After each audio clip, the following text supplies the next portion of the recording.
Nous cherchons tous à être plus heureux. Moi aussi, je me dis tout le temps que j'y suis presque, que tout ira mieux quand j'aurai cette promotion ou que je serai enfin heureux quand j'aurai acheté cette voiture ou cette maison. Malheureusement, l'observation des comportements humains prouve qu'il n'y a rien à faire. On finira toujours par s'habituer aux bonnes choses et à en vouloir d'autres. La psychologie du bonheur appelle cela l'adaptation hédonique, une manière de dire qu'après avoir finalement obtenu ce que nous désirons, oui, on apprécie, nous serons plus heureux, mais cela ne dure pas. Notre cerveau finit toujours par considérer ça comme une nouvelle normalité. Ce que je vous propose aujourd'hui, c'est simplement de prendre conscience de cette réalité, de la reconnaître et puis surtout de l'accepter, pas comme une faiblesse, mais comme une force incroyable que nous humains, nous avons, celle de toujours vouloir nous dépasser. Ce n'est qu'après cette prise de conscience qu'on peut tenter de ralentir cette adaptation et c'est précisément le but de 40% plus heureux. Alors partagez avec quelqu'un à qui ça peut être utile et abonnez-vous. On prend tous nos relations affectives essentielles comme des acquis avec le temps. La technique que je vous présente aujourd'hui est justement destinée à renforcer et renouveler le lien et donc créer du bonheur avec ceux avec qui vous vivez les salutations en 3 dimensions. Saluer en 3 dimensions prend littéralement 15 secondes. C'est remplacer le bisou au vol ou le hochement de tête par un contact visuel, le toucher et des paroles. Alors ce soir, saluez votre partenaire ou votre enfant d'un regard profond d'au moins 5 secondes, d'une embrassade sincère de la même durée et de quelques mots gentils. Ça vous semblera un peu artificiel au début, mais je vous invite à persévérer car les bénéfices s'observent déjà au bout de quelques jours.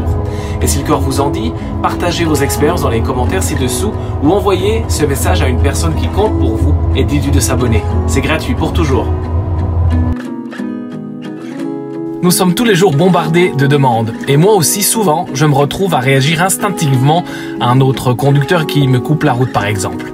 La technique du jour se base sur la mindfulness, sur la prise de conscience justement que la réaction à un événement n'a pas à être automatique. Avec un peu d'entraînement, on peut arriver à éviter la réaction en chaîne et choisir comment réagir à une situation même négative sans se laisser emporter.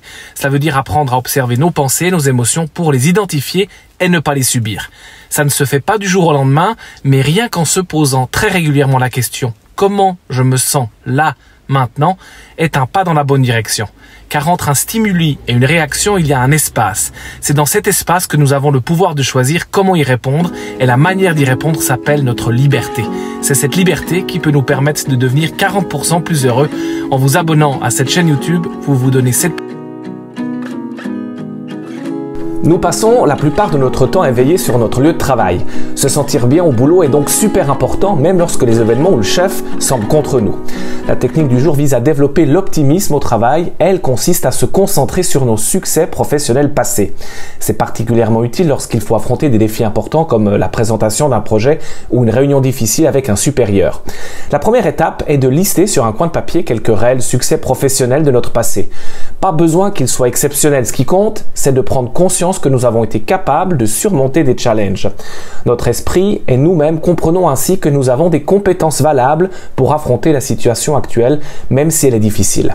Une autre technique est de s'abonner à cette chaîne YouTube pour trouver tous les jours une technique directement applicable pour vivre plus heureux, aussi au travail.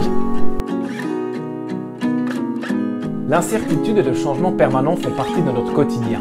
Les 2 années de pandémie nous ont même conduit à un sommet dans le domaine. Le changement est difficile pour tous, pour moi aussi, mais il existe un moyen mental qui permet de faciliter l'adaptation et de mieux se protéger contre le stress du changement. Il s'agit de la flexibilité psychologique. Le concept repose sur 3 piliers. Être présent, rester ouvert et faire ce qui compte. Pour aujourd'hui, je vous propose de nous limiter à un premier pas, celui d'observer les moments de stress et de noter les comportements que nous avons qui ne nous aident pas. Pour moi, ce serait d'envisager toujours le pire, pour aller jusqu'à gâcher la beauté du moment présent, pour ne donner qu'un exemple. Observer ce qui marche et ce qui ne marche pas pour nous lorsque la vie nous met à l'épreuve est le premier pas vers un possible changement et une amélioration. Un autre pas est aussi de s'abonner sur YouTube à plusheureux.tube pour avoir chaque jour de quoi devenir un peu plus heureux.